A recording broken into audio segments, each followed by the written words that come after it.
Hello, it's me, your teacher of Writing 1. This video is made especially for Class 1B who studies writing with me on Wednesday morning. We had a day off 2 weeks ago because of the school opening ceremony, and now this week I am on a business trip in the capital of Vietnam. So I think I should make this one to make up for the class that we didn't have time to talk about. The contents of week number 4 are sentence fragments and adjective clauses. As I attach this handout onto the video, you can download in the description box below the video player. Sentence fragments and adjective clauses. Let's start with sentence fragments. Number 1, sentence clauses, phrases. What I'd like you to do now is to identify the phrases, the clauses, and the sentences in these items. Okay, let's do this together.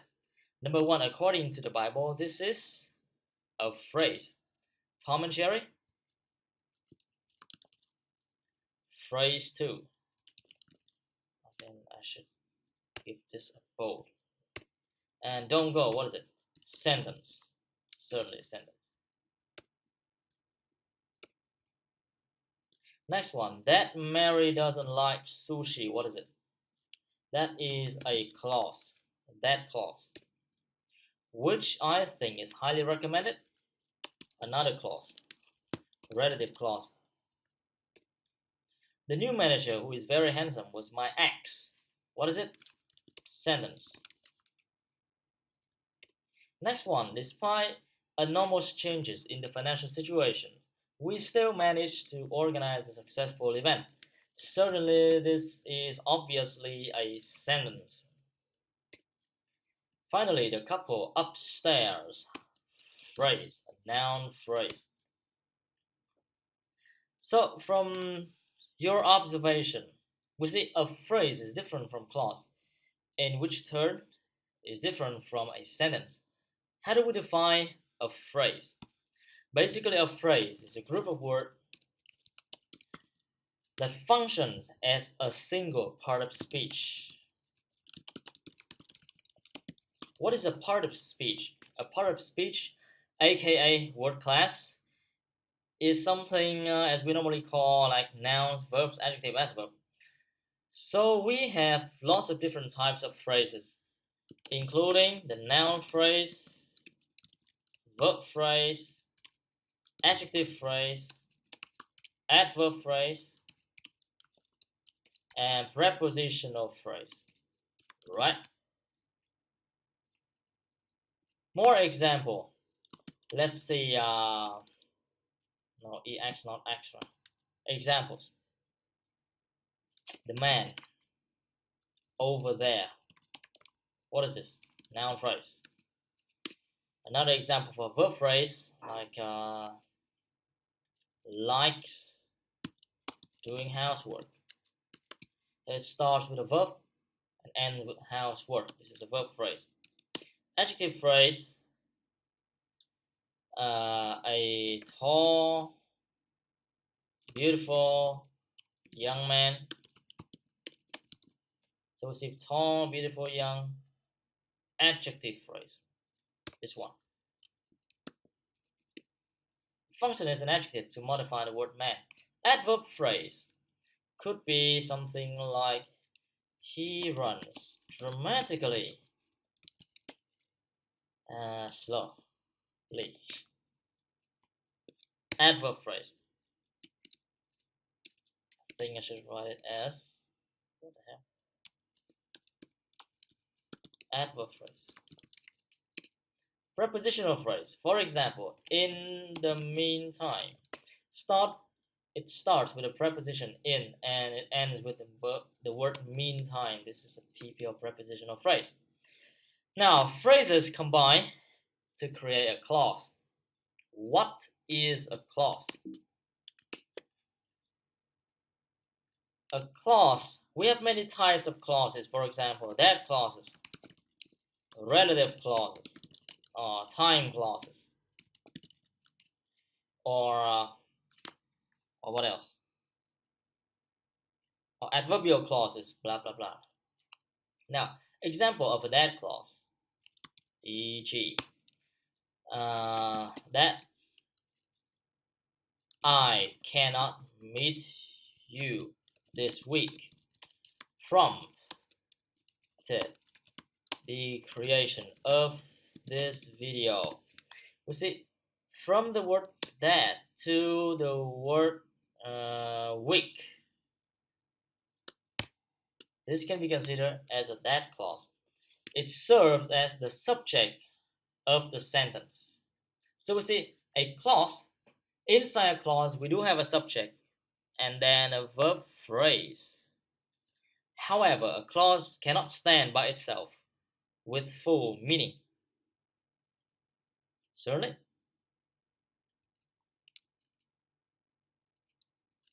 Now, relative clauses, for example.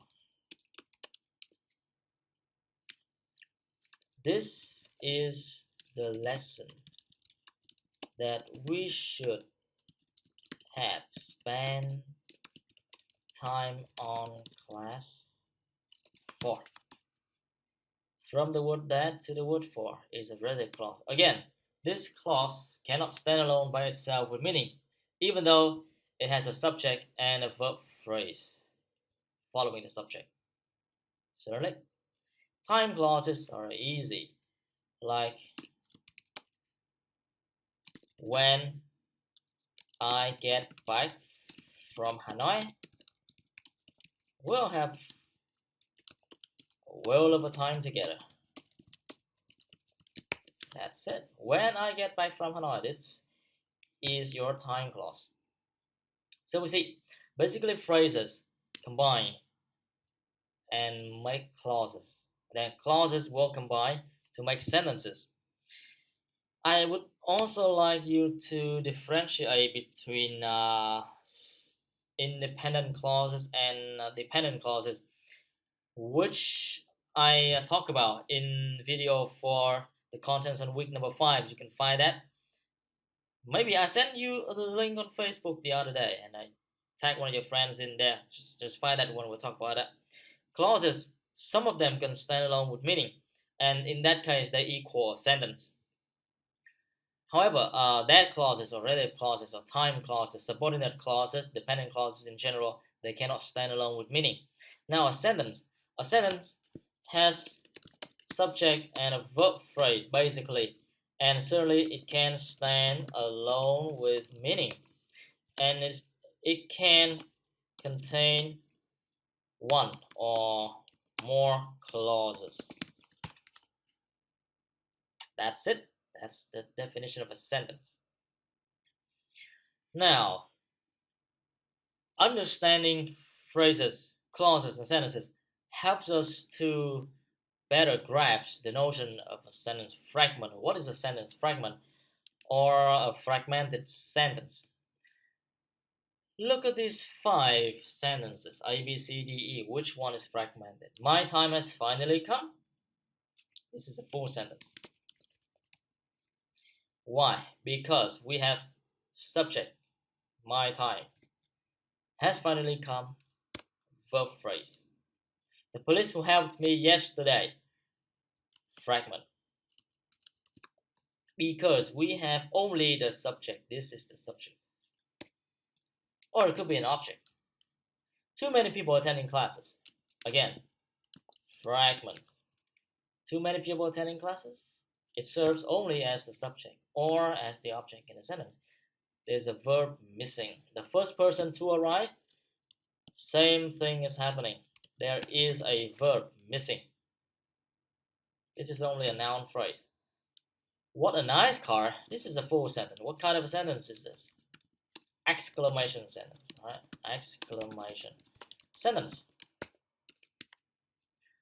So we see a fragmented sentence basically is one that lacks either a subject or a verb phrase. In linguistic term, we call it a predicate. Right? I'm going to use the word predicate. It lacks a subject or predicate. Basically, a predicate is composed of a verb phrase.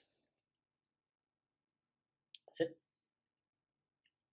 Of course, Not to mention the special sentences like the one in example E, what a nice car, which is an exclamation sentence. And imperative sentences as well. We don't count those. The next part will focus on adjective clauses. What is an adjective clause? Before we understand an adjective clause, let's go back to the notion of an adjective. What is an adjective? An adjective modify what? A noun. Similarly, an adjective clause also modifies a noun. Therefore, adjective clauses fall into two categories. Number one is relative clauses. Number two is non-finite clauses, which I will discuss very soon. Some of the relative pronouns that we can think of are who, whom, that, which, whose, where, when, and why. Give examples. Let's get an example with the relative pronoun who. This is the guy who I bit yesterday.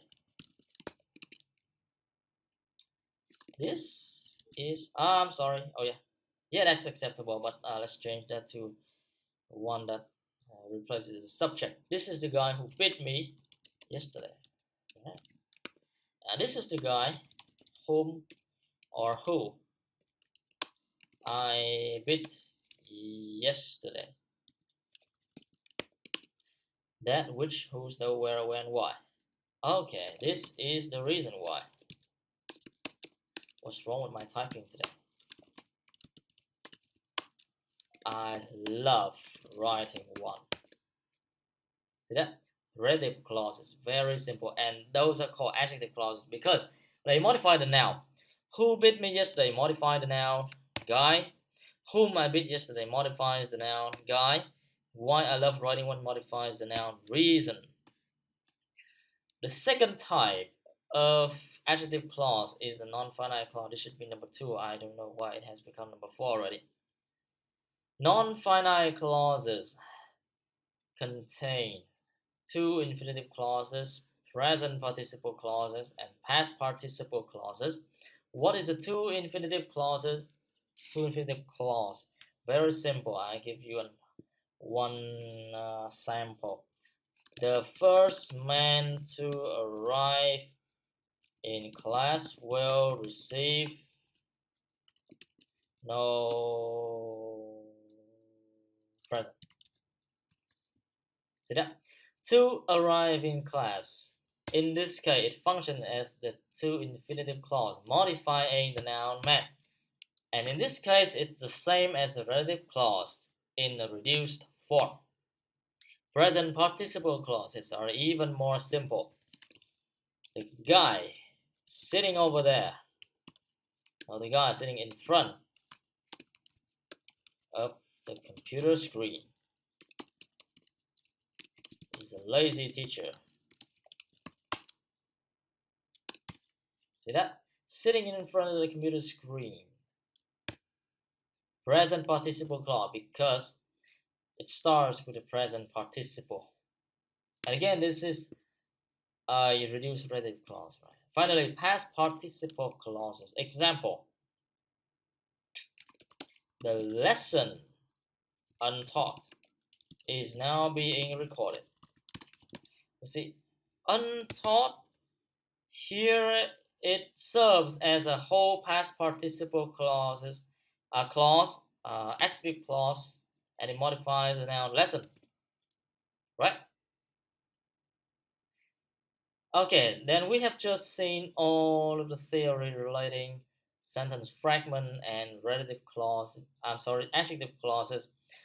The next job is for you to do all of the exercises in here. Please download the handout at in the description box of the video. Thank you. Hope to see you next week.